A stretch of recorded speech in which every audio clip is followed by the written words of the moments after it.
People, DG, I'm back again. Standard Liege 2, Arsenal 2. In our final game in the Europa League, we qualified top of the group by a single point. Our bacon has been saved. I believe a former Spurs player has actually helped us in, I believe Marcus Edwards. We went to the same school, Winchmore. He actually scored, and I think Victoria have cost Frankfurt some points, so they did us a job. Now, going into the game, we knew already, people. We knew already. It's our second game in which our second of a third game in the week. We had West Ham where we was terrible, but we got away with it and got victory. Manchester City is all about damage limitation and a credible performance. The Europa League, we're through, but we need to be professional, get the job done.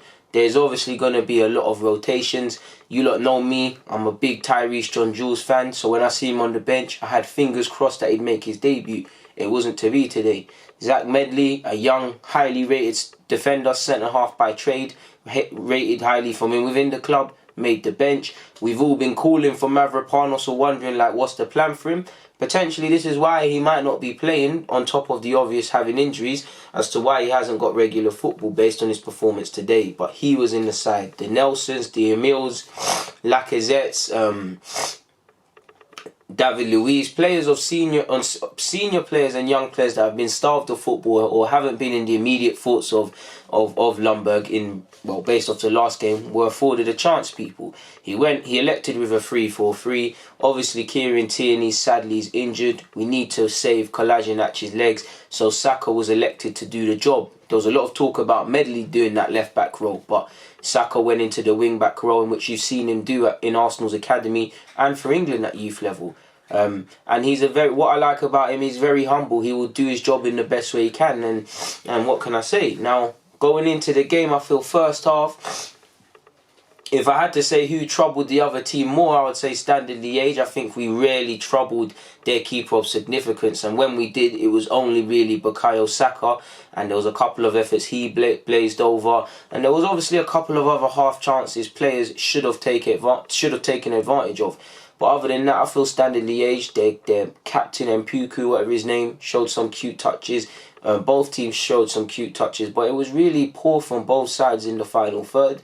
The referee was poor, and on top of the poor pitch, the ref was poor as well. Like, there was a moment, one of their players literally catches the ball, and I'm thinking, where's the yellow card? There was a couple of decisions against Lacazette that I didn't see why he was given as well. We had good touches and whatnot. We're playing decent given the formation.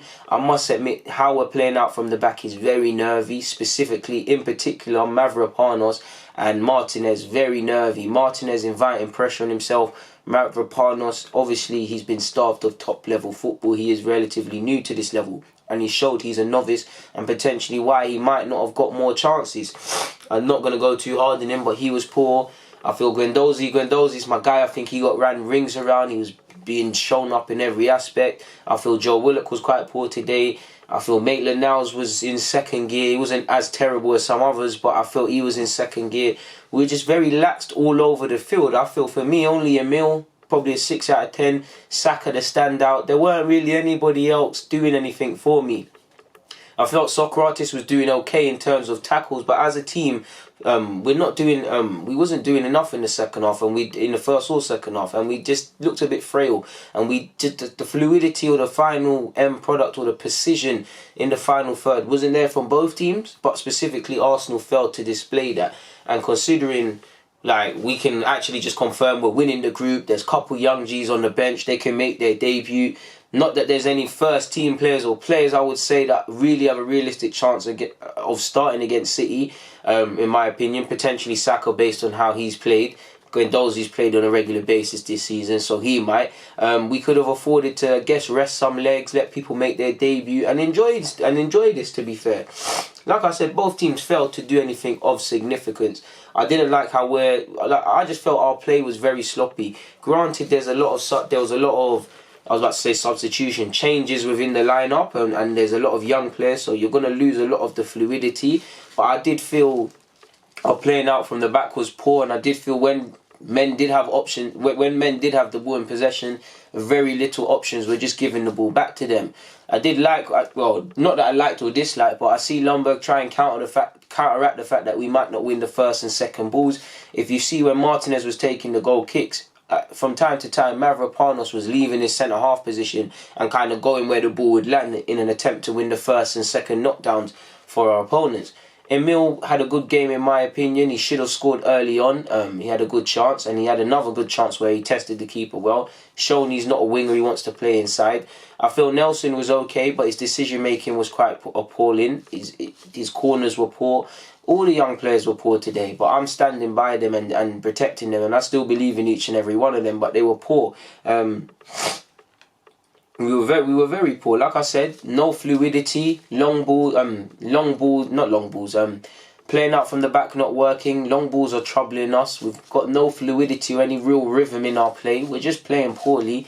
We look a bit threatening down the left-hand side with Nelson and Saka specifically. But even then, the quality on the balls aren't enough. So are we really doing enough to score? You could say no.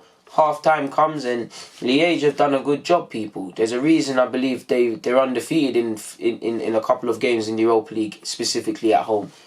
Half-time, what is said between the boys, I don't think it's one for Ljungberg to say.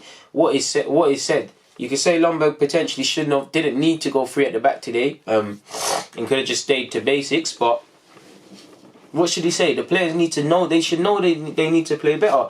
They need to play better. We've had the one bright spark is we've had some opportunities and created some chances. We just haven't taken them or done anything of any significance with them. Standard Liège started the better team than us in the second half, and it's no surprise they took the lead, people. Like I tell you, look, off the ball, how we're coached is appalling, people. Their goal basically starts from their left back, essentially, people. And then it goes into midfield. Eventually it falls to whoever. We're backing off. Positionally, we're poor. He takes a shot, it deflects, and Martinez, it goes in the back of his net. It's 1-0. The second goal we conceded isn't much better. They get down Maitland-Niles' right-hand side. It's not his. Obviously, like I said, we could have stopped that. The second goal we definitely could have stopped before it got to our half. So he's not alone. But Joe Willock, I'm a big Joe Willock fan. I sit here and defend these young players, but I have to call it as I see it. How many times have I told you lot he needs to switch on defensively, and we need to look at what we're doing in the coaching aspect to how we're going to improve defensively. In fact, it's just pure stupidity. You don't know me, I defend him, but it's pure stupidity from Joe Willock. Like, he's not looking around, he's playing blind passes. Guendouzi isn't showing much fight either. Guendouzi was equally terrible in midfield, out-muscled in every duration, poor on the ball. It's poor from us, and they take advantage. It's another deflection, and they score. And we're playing poor, especially when we're playing out from the back, especially any real general play. We're 2-0 down, and my only feelings are this is so unnecessary. We don't need to be here. We have shot ourselves in the foot. Now, what more can I say other than Bukayo Saka, Sakadinho, I hope you sleep well today, because if without you, we don't get nothing in this game. I feel even before his game, his goal, he was the better player, the best player from an Arsenal perspective on the pitch, because he was trying to make things happen. His quality and his finishing wasn't there, but considering he was the left wing back, he was our most dangerous attacking player. Tell me I'm lying, people. He obviously does well to assist for Lacazette to score. It's a lovely cross from him. Lacazette does the rest, and to be honest, that's all Lacazette's done all game. End of the day, he's a striker, and I guess by that logic, he's done his job. But Lacazette was equally as poor as some of these young players. In fact, every player apart from Saka, Emil, I think by Socrates' standards, he did okay. But generally, we're poor. We were poor as a team. We've got a consolation goal. Now, Saka, again, the big man steps up and makes... in short, he scores again and he steps up, and the big man becomes decisive once more. And he gets us 2-2 within the game. We had a chance later on where Chambers put a ball in, but ultimately, we shot ourselves in the foot, because first half, we should have taken the little chances we had. We should have had better end product or play in the final third. Again, stupid and cheap goals, defensive errors, not being switched on. Just as much as the team is breaking us down, we're allowing them to, and really shooting ourselves in the foot. That's why we didn't win today, and it's concerning, people, because now after this, we're in the knockout stages of this competition, and some of these players, of course, there was a lot of rotation, and again, the team that Ljungberg is probably going to put out there as we progress in this tournament, if we do, is going to be significantly stronger. But it's concerning that, regardless, every member of that 26-man squad knows potentially to have any hope of Champions League, it is via the Europa League, and they're not playing like their life depends on it, and the fact of in the game mathematically that we can actually not finish first. We ducked out of playing, I believe, Inter Milan and all these sides for now, but we cannot play how we're playing regardless of what sides out there against more reputable sides. Now, we can sit here and say it weren't our first team and whatnot, and I get that, that's true, but my theme is, regardless of the individuals that are being put out there, it's the same thing. Sakadinho got us out of jail today. It's 2-2, but we really made it harder work than it needed to be, as you lot know. But it is what it is. The Europa League is done. 5:55 kickoffs, at least for this season, are finished, people. So no more running and raving and ranting and fighting people on the TFL just to make the Arsenal games or just to watch us on TV, people. On that note, like I said, Arsenal 2, Standard Liège 2, Standard Liège 2, Arsenal 2, DG, I'm out.